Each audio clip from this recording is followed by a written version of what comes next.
Welcome, dear viewers. Today we'll dive into a world where there's no room for AI-generated fiction, only horrifying truths.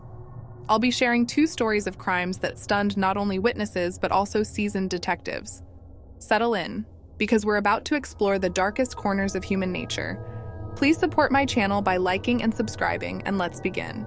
Around 16 years ago, on May 13, 2005, in the village of Doan, located in the city of Gangneung, Gangwon Province, an elderly woman named Kim left her home with an envelope containing 200,000 won.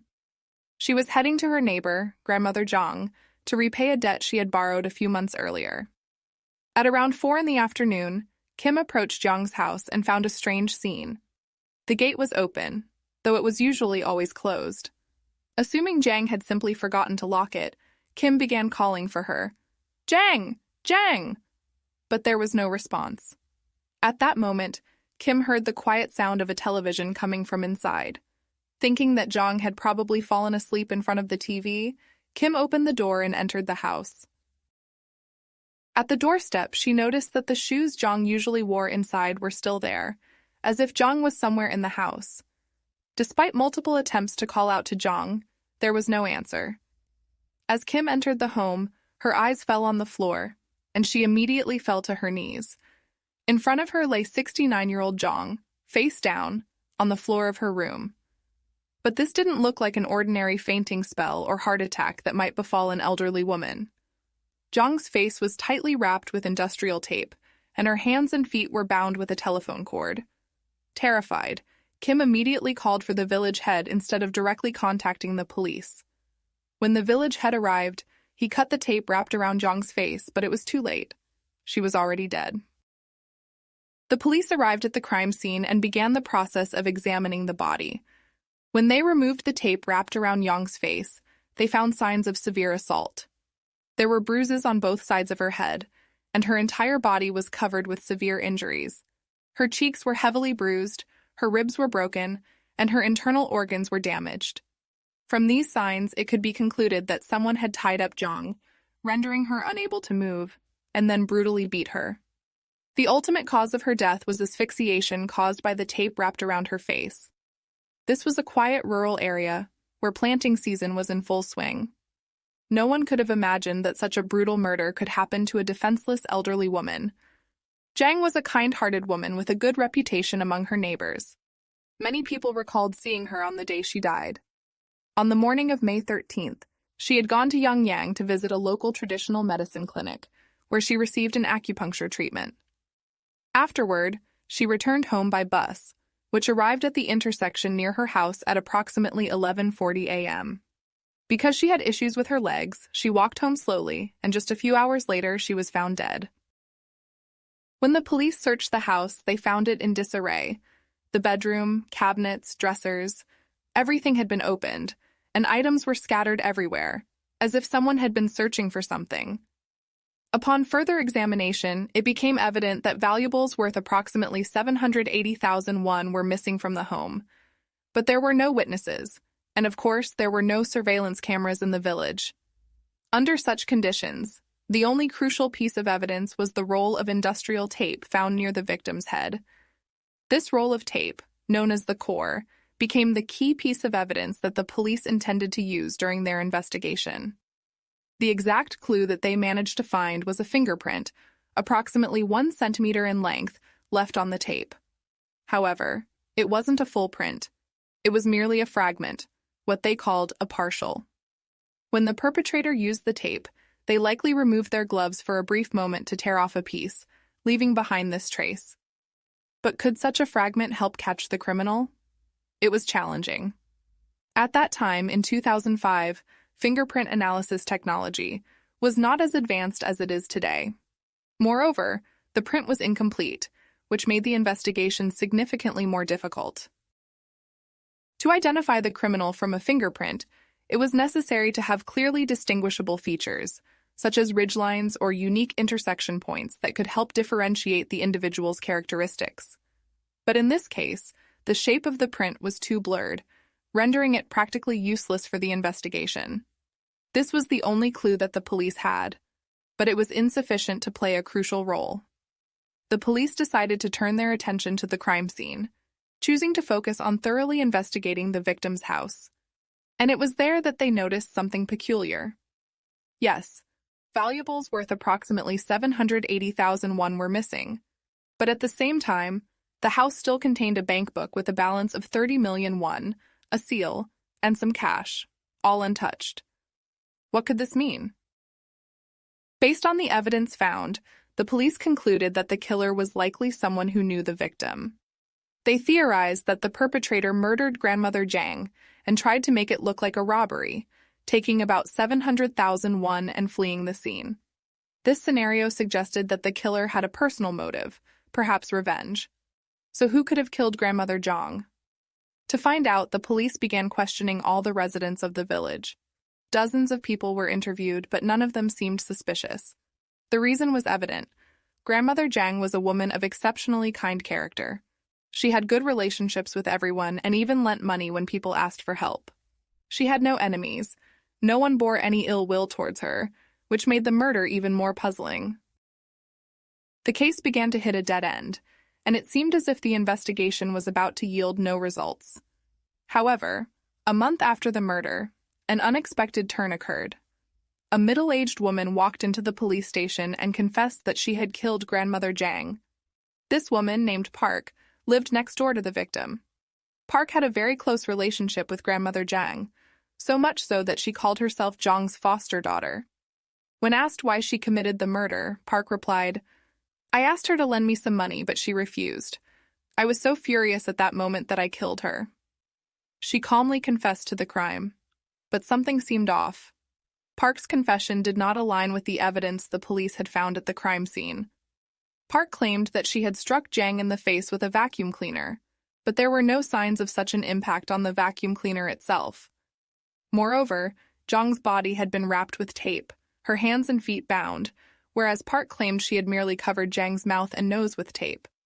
The confession did not match the facts. When the prosecutor carefully examined her statements, it became clear that something was amiss. It was a false confession. But why would Park take responsibility for a murder she did not commit? The reason turned out to be astonishing. After the murder, a woman who called herself a nun came to Park's home and told her that the true killer of grandmother Zhang was her, Park, and that she needed to go to the police immediately and confess. The nun claimed that the spirit of the murdered Zhang was still wandering around seeking revenge, and that if Park did not admit to the murder, her youngest son would die. When Park heard this prediction from the nun, she was terrified. Seeing no other way out, she decided to go to the police and give a false confession. But then the question arises, who was this nun, and what was her connection to the case? As it turned out, the nun was the biological sister of one of the detectives working on the case. Even more surprisingly, the police had already suspected Park of committing the murder. One particular detective was insistent on her guilt. It was this very detective who asked his sister, the nun, to help him set up a trap to force Park to confess. But why did the police think Park was guilty in the first place? It all started with a rather weak piece of evidence. In the kitchen of grandmother Zhang's house, a glass with lipstick marks had been found. The police assumed that the glass might belong to Park, as she often visited Zhang's house. However, later DNA test results showed that the lipstick did not belong to Park. So why then did the police initially suspect Park?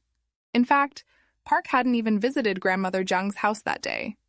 Thus, the investigation reached a dead end, and the police's erroneous conclusions led the case into a swamp of confusion.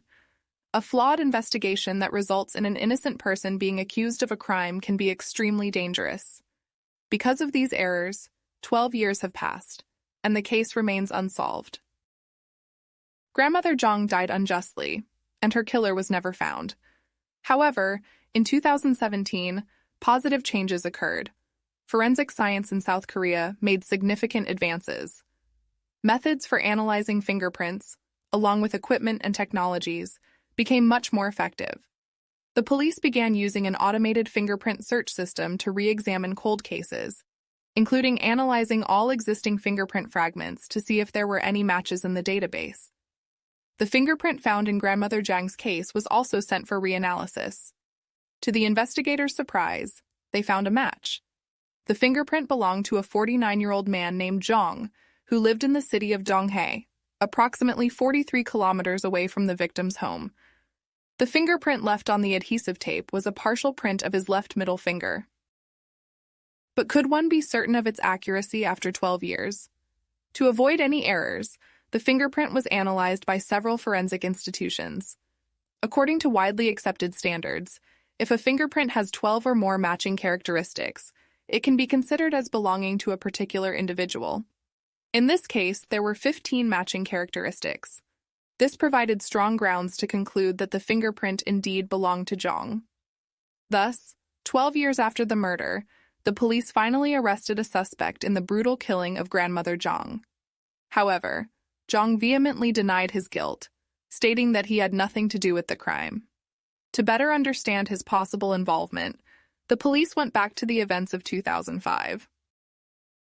At the time of the crime, Zhang was living with a woman in a common-law relationship. The couple was struggling with severe financial difficulties, which could have provided enough motive for a robbery. Moreover, Zhang had a prior criminal record for theft and violence. When questioned about his whereabouts on the day of the murder, Zhang stated that he had been in Donghae, drinking soju, a traditional Korean alcoholic beverage. However, it later turned out that this alibi was false. Zhang, continuing to proclaim his innocence, said, "It's because I have a criminal record, so they're trying to pin it on me, but it's unfair." While his words might have seemed suspicious, Zhang's landlord vouched for him, saying, "Yes, Zhang was indeed a recipient of government assistance, but unlike others who lived here, he was the only one who never missed a rent payment." This suggested that over the last 12 years, Zhang seemed to have lived a fairly law-abiding life. Could it be possible that Zhang was not actually the killer? The police were cautious in drawing conclusions. Of course, they had made an error in the early stages of the investigation, assuming that the murder was committed by someone familiar to the victim. However, they later revised their opinion, concluding that the perpetrator might have been a stranger. Grandmother Zhang's house was in an isolated area, hard to find and secluded, but also convenient for committing a crime. If someone intended to rob, this house could have been an easy target.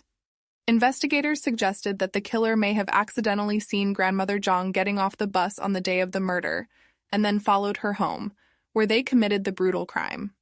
This version of events was also supported by the prosecution. Now let's consider the case from the perspective of criminal profilers. If the perpetrator had been familiar with Grandmother Zhang, she would have recognized them and could have identified them later. So why simply wrap her face with tape? Profilers believe that if the perpetrator had known the victim, they would have taken extra measures to ensure that she couldn't identify them. This would likely mean killing her quickly to prevent her from giving any information to the police. The behavior of the perpetrator at the crime scene suggested that he was not particularly concerned about whether the victim would leave evidence or if she might survive. He simply wrapped her face with tape while she was still alive.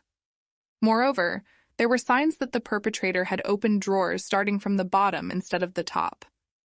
People usually start searching from the top drawers, but the fact that the perpetrator did the opposite pointed to his experience in theft.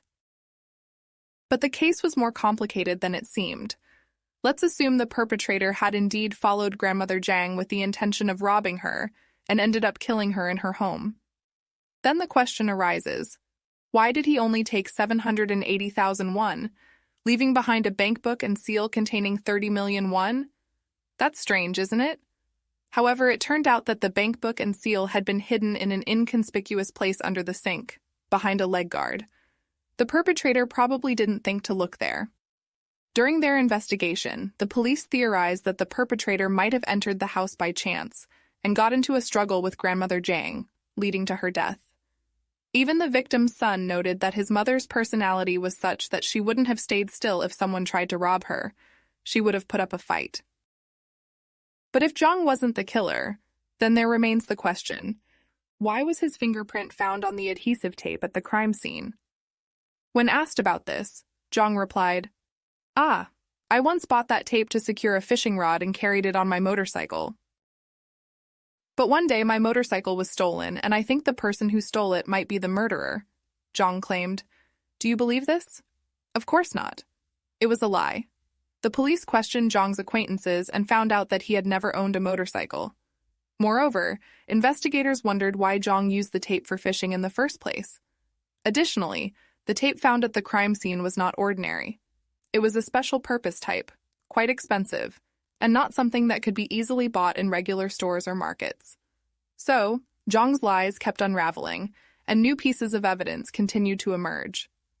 The police decided that it was crucial to confirm his involvement definitively, especially given that the crime took place 12 years ago, and his alibi might not align with the reality. So they decided to use a polygraph test. The first question they asked Zhang was, "Did you use tape to bind the victim?" Zhang answered, "No." The result indicated deception. The second question, "Was the stolen ring made of gold?" Zhang replied, "No." And again, the result indicated deception. The last question was, "Did you hit the victim and tie her hands and feet on May 13th, 2005? Zhang confidently said, "No," but once more the result showed that he was lying. All the evidence pointed to Zhang, and 12 years after the crime, he was finally charged with robbery and murder. The first hearing for the murder of grandmother Zhang in Gangneung took place on December 15th, 2017. But unexpectedly, Zhang was acquitted. Yes, he was found not guilty. How could that have happened? During the trial, out of the 9 jury members, 8 voted for acquittal, explaining that there was a lack of sufficient evidence. The primary piece of evidence in the case was that fragment of a fingerprint. However, the court concluded that a partial fingerprint alone was insufficient to convict Zhang of murder. Moreover, given how much time had passed since the crime, even Zhang himself could not provide a reliable alibi. His lawyer used this circumstance in his defense. It seemed that on appeal, Zhang would eventually be found guilty. But in 2018, during the appellate hearing, he was again found not guilty. After this, the police decided not to file a cassation appeal, and the murder case of grandmother Zhang in Gangneung remained unsolved. This outcome is deeply frustrating. Of course, we cannot know for certain if Zhang was the real murderer, but given that he lied repeatedly throughout the investigation, was he really an innocent victim? In one of the subsequent interviews, Zhang expressed his indignation. "Why, just because I have a criminal record, am I immediately considered a bad person?" He also claimed that the police forced him to try tying a knot to compare it to the one used to bind the victim. Zhang tried to tie it, but the knot he made did not match the one that was found on the victim at all. In my personal opinion, it is possible that Zhang simply tied the knot differently. But the fingerprint was found, wasn't it? Yes, it was, but a single fingerprint is not enough to prove his guilt in the murder. An unconfirmed alibi and failed polygraph results all raise suspicions, yet the case remains unsolved. This case continues to bewilder with its unexpected twists. The truth remains hidden. Who is the monster who walked into grandmother Zhang's home that day and coldly killed her? We're moving on to the second story, but I'd love to hear your thoughts on the first one in the comments. It's important to me to see these events through your eyes. On December 23, 1991, just 2 days before Christmas, a heavy cloud of black smoke began to rise from a small house in Corsicana, a quiet town in eastern Texas, on a cold winter's day. Fire spread quickly along the walls and down the corridors, engulfing the entire home. In just a matter of minutes, the single-story wooden structure was completely ablaze. Neighbors who saw the flames rushed out into the street in a panic.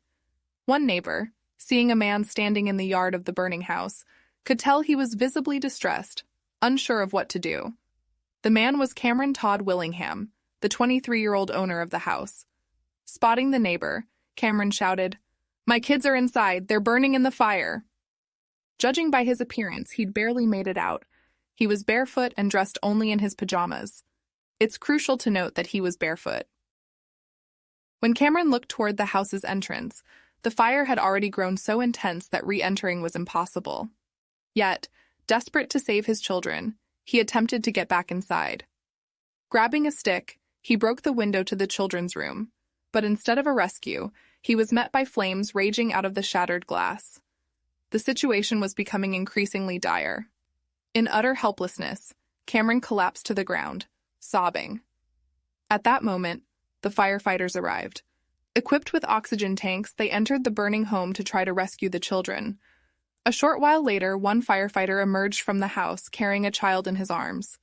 It was Cameron's 2-year-old daughter, Amber, her small body covered in severe burns. The little girl was nearly completely scorched, her arms hanging lifelessly. Amber was rushed to the hospital, but tragically she did not survive. Yet the tragedy was not over. In the children's room, 2 more bodies were found. Cameron's 1-year-old twins, Carmen and Cameron.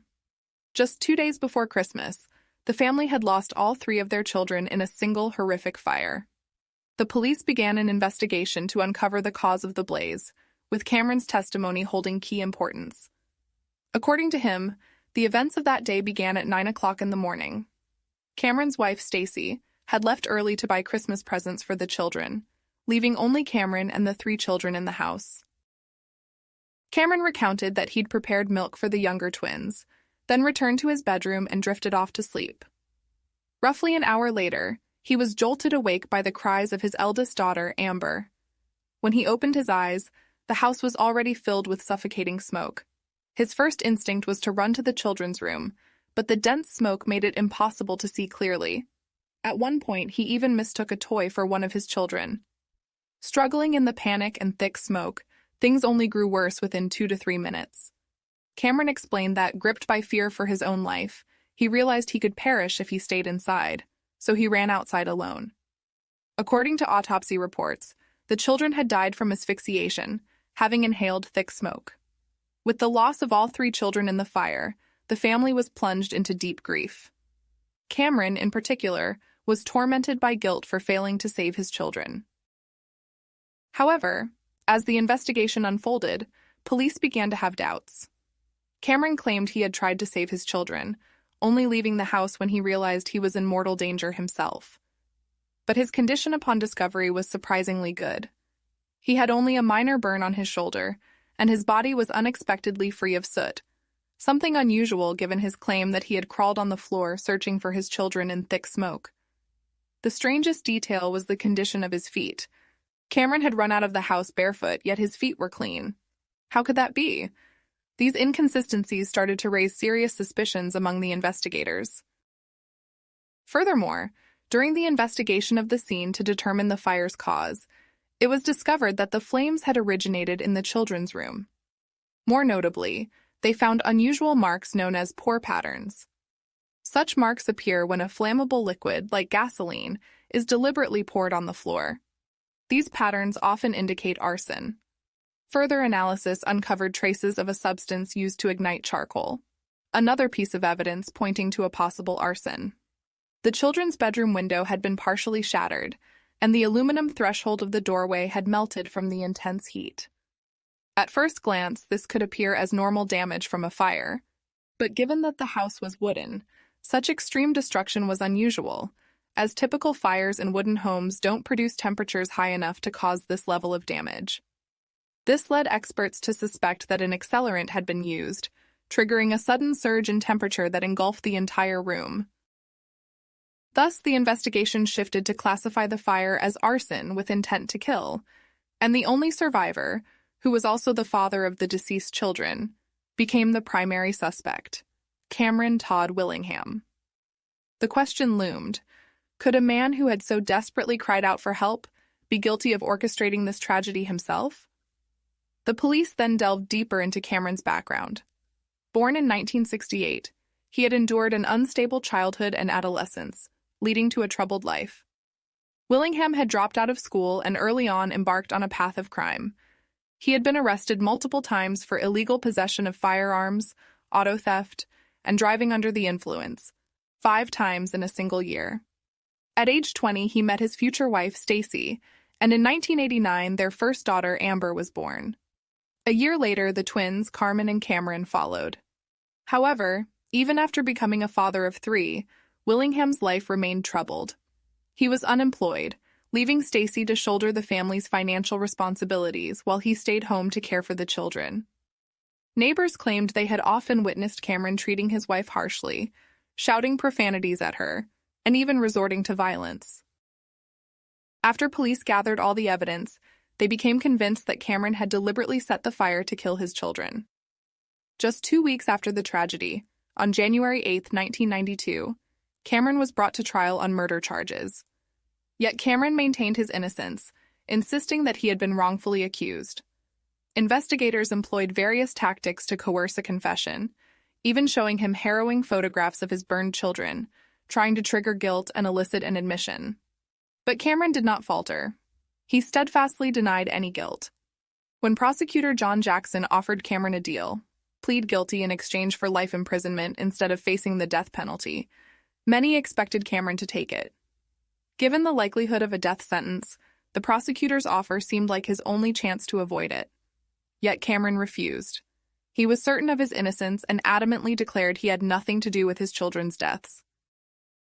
Now, let's examine his explanation regarding his clean feet, which had initially aroused police suspicion. Cameron claimed that when he tried to save the children, the fire had not yet spread across the floor. The flames had engulfed the ceiling, so he was moving on his knees as he searched for the children. This, he argued, was why his feet weren't burned or covered in soot. Cameron also insisted that the fire might have been caused by an old electric heater in the children's room, rather than by arson with flammable substances. He admitted to having a criminal past and to using violence against his wife, but he emphasized that these actions could not serve as proof that he had killed his own children. Cameron firmly refused to plead guilty, stating that he would not confess to a crime he did not commit, especially when it involved his own children, even if it meant facing the death penalty. The trial began in August of that same year. Prosecutors argued that Cameron was a cold-blooded killer, possibly even a psychopath, who viewed his children as burdens and took advantage of the fire to intentionally kill them. They highlighted his history of violence towards Stacy during her pregnancy with the twins, suggesting that he might have already been harboring plans to get rid of the children. This theory was supported by his past behavior. However, Stacy's stance was crucial to consider. She defended her husband, stating that although Cameron had behaved poorly in the past, he was not a bad father. Additionally, a witness who had worked as a babysitter for the family confirmed that she had never seen Cameron mistreat or resent his children. On the contrary, he seemed like an ordinary father. Thus, the prosecution faced a significant challenge due to the lack of a clear motive for murder. On the surface, it might have appeared that Cameron stood to gain from insurance money taken out on the children, but this motive also fell apart.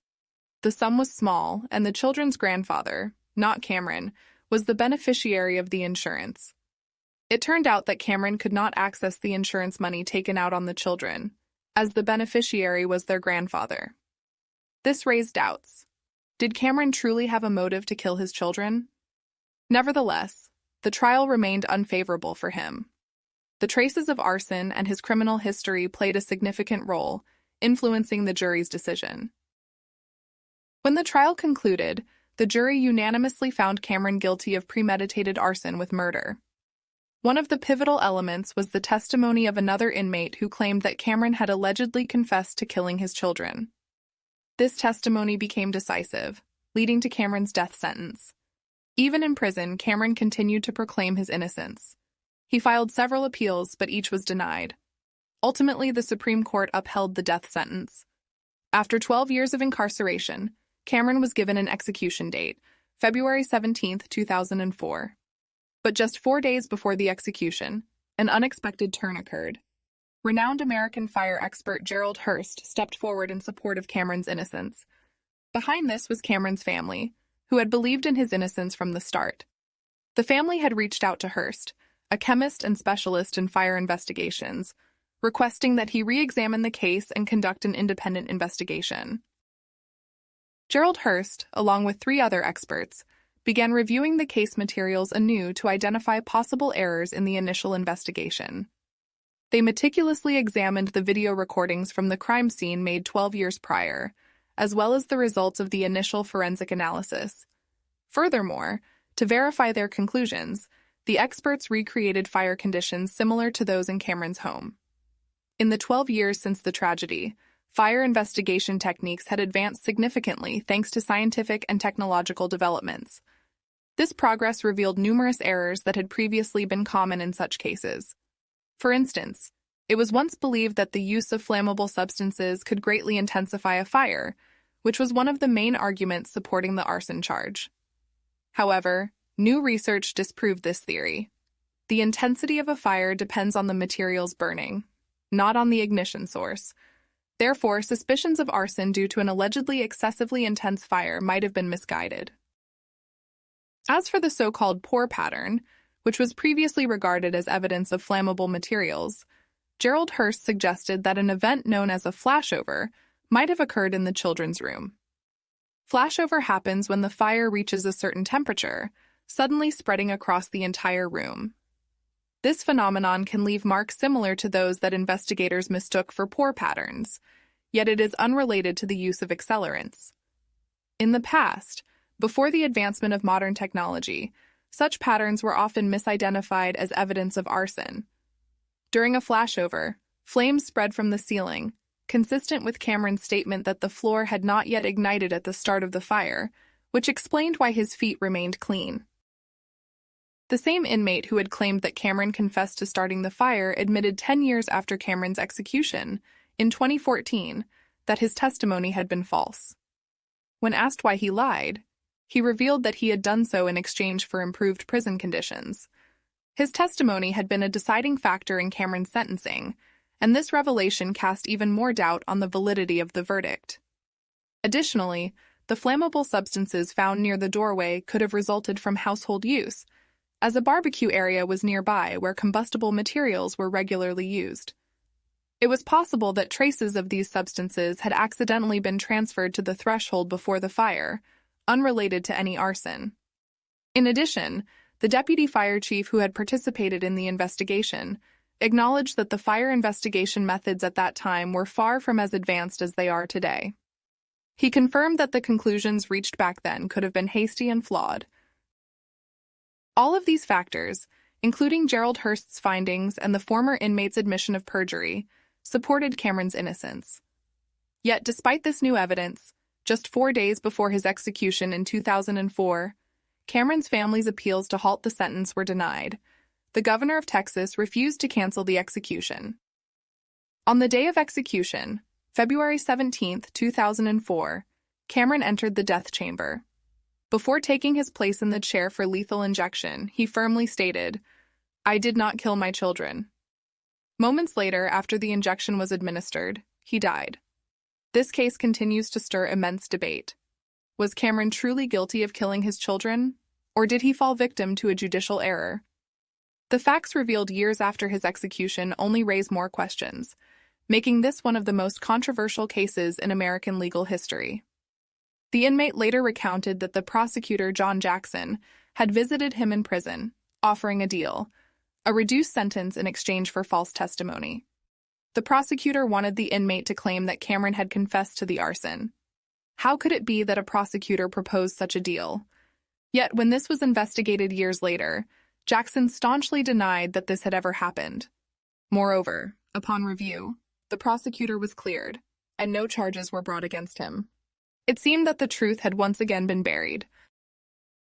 However, it's worth noting that among inmates sentenced to death, it's not uncommon for them to claim innocence up until their final moments, even when evidence against them appears overwhelming. Yet in this case, what makes it particularly tragic is that Cameron, during his life, deeply blamed himself for not being able to save his children.